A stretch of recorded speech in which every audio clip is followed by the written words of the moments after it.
Hello there. So this is question 4 actually. So this is the actual question 4. Now the question 4 here, you're looking for the resistivity. Now the equation is given to you, the current is given to you, the radius is given to you, the voltage is given to you, and even the length of the wire is given to you. Okay. Now first of all, the one thing you need to identify is the conversions. So current is 20 milliamps. So therefore, this you need to convert this to amps. So therefore, it's going to be 20.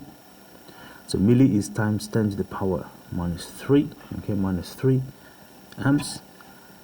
Okay, now 1.8 millimeters, so this will be 1.8 times 10 to the power minus 3 again, meters.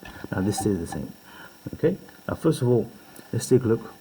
Let's rearrange this equation here because we need to find resistivity. Okay, now resistivity equals, we have R on this side. Therefore, we need to get rid of A. So A, we're dividing by A, put it on the other side, multiply by A. And then here, resistivity is multiplying by L. So since we have to get rid of this L, we need to divide by L. So therefore, divide by L. Okay?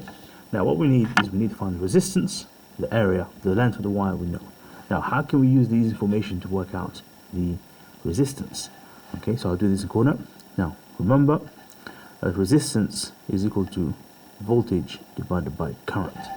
Okay, so this is the resistance, and the area, now this is the wire, so this is the area of a wire. So the area of the wire here, of this cross-sectional area, so this is going to be the area of a circle. So area of the circle is pi r squared, and r squared we know. So what we're going to do is we're going to add these things into the equation. So we have resistance is V divided by I multiplied by A, which is pi r squared, okay, and the whole thing we're dividing by L. Okay, and what we do now is we put the numbers in. Now you can do this separately if you want, but I'm showing you how to do everything at once. So voltage is 230 divided by current. Now the current we use is this one here, so 20 times 10 to the power minus 3. Okay, again I put it in brackets because this is multiplied by pi, okay, multiplied by r squared. R squared is this, so therefore 1.8 times 10 to the power minus 3, and this has to be squared. Again, I put in bracket because this has to be squared, and the whole thing we need to divide by the length of the wire, which is 0.5 in this case. Okay, now you do get marks because the question says show you're working out. Now if you convert it, if you can do both conversions, you're going to get a mark there. Both conversions mean this one and this one, and if you show that you try to find the resistance, then you're going to get the mark for that. So for example here, you can see that I'm trying to find the resistance, and then you find the area, okay, and then you put everything in, and then you get your correct answer. Okay, so in this case my answer is going to be use calculator, so you're going to get an answer of 0.234, and what is the unit? The unit is going to be ohm meter. So this is my resistivity for question 4. Okay, again, so conversions, resistance, area, so, put your numbers into the equation, the equation is given to you, and then the answer with the unit in this case. Okay, so hopefully this help you out. Okay, now we're ready for the next question. Now this is question 6. Now what we have is we have this diagram here. Now if you read the question carefully, it says here V in, the question tells you that V in is 12 volts. So 12 volts, I will label it in one diagram 12 volts. It tells me that this one here is 10 ohms, I will label it there. It tells me that this one here is 20 ohms, I will label it there. Okay, so now I know the voltage that goes in, I know the resistance for both resistor. Now the first question is find the voltage here. So I need to find this one out. How can I find this one out? The equation is given to me.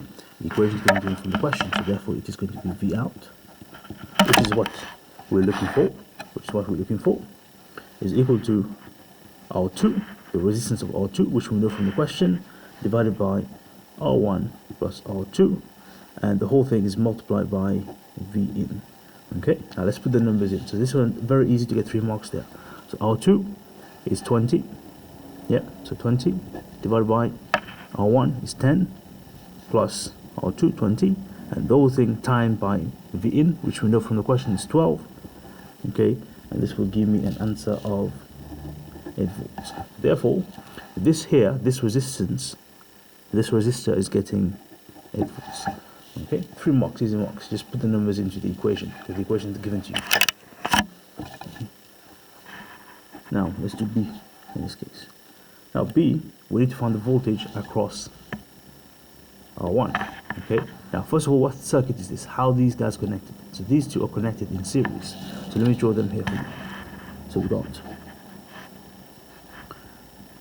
R2, which is 20 ohms. Okay, let me just do it this way. So R2 is connected to R1. Okay, so they're connected. These two guys are connected in series. Now we know that the voltage of R2 now is 8. So we'll label it 8 volts. Now how much will this one be? Okay. Now the total voltage that goes in is 12. So therefore what we have is okay, V in is equal to 8 volts plus missing pieces. Now the V in we know is 12. This is 8 plus missing pieces. So therefore 12 take away 8 equal to missing pieces, and the missing pieces is 4 volts. So therefore this 4 volts, okay, will be for this one here. Okay, so nice and easy one. Let's do question C. Okay, now question C, calculate the current throughout the circuit. So throughout the circuit, so this is just V is equal to IR. Now the current is the same in the series circuit, so it doesn't matter which one you want to use. You can use both of them, so I'll use both of them in this case. So therefore current is equal to V over R. So this one doesn't matter which one you use, yeah? So let's use okay, so let me use the V in. So V in is 12, and the total resistance of the circuit is 10 plus 20, so that's 12 over 30. Okay, and this will give me 0.4 amps. Okay, 0.4 amps. Good. So this is the first part done. Let's look at the second part. Okay, now the second part of the first question, it is a parallel circuit. So all resistors are connected in this parallel circuit. So the formula for parallel circuit is one we need to remember is 1 over RT is equal to 1 over R1 plus 1 over R2. And in this case, we have 3 resistors, therefore 1 over R3. Okay, now let's put this in. So 1 over 20 plus 1 over 40 plus 1 over 10. Now use your calculator, and this will give you 7 over 40. Now we're done. We are not done yet, because this is 1 over RT, 1 over R total. We need to flip this, so therefore we need to flip this. So you take the reciprocal, so this will be 40 over 7. So now we need our answer in decimal point. We can't leave it in fractions, so therefore 5.71. Again, so you get your mark if you've done this, if I can see this, and then final one here. Okay, if you've done this properly. Okay, now let's look at the last one, B. Now B, what we have is we have a parallel circuit, so 3 ohms. This is connected to a 6 ohm. Okay, and this is connected in series with a 4 ohms. Okay, so these two guys are in parallel, these guys in series. So first of all, let's do this first. So we have 1 over R, T is equal to 1 over 3 plus 1 over 6.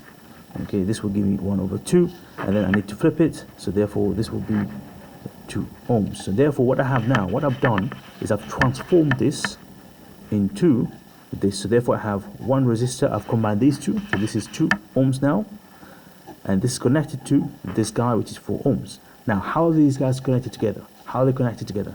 They are connected in series, so this here is in series. So therefore the total resistance in series is R1 plus R2, so therefore this is 2 plus 4, 2 plus 4 is 6, and here is the answer. Again, so if you got this incorrect, make sure that you show this part and this part. Okay, so hopefully that helps you out for the future.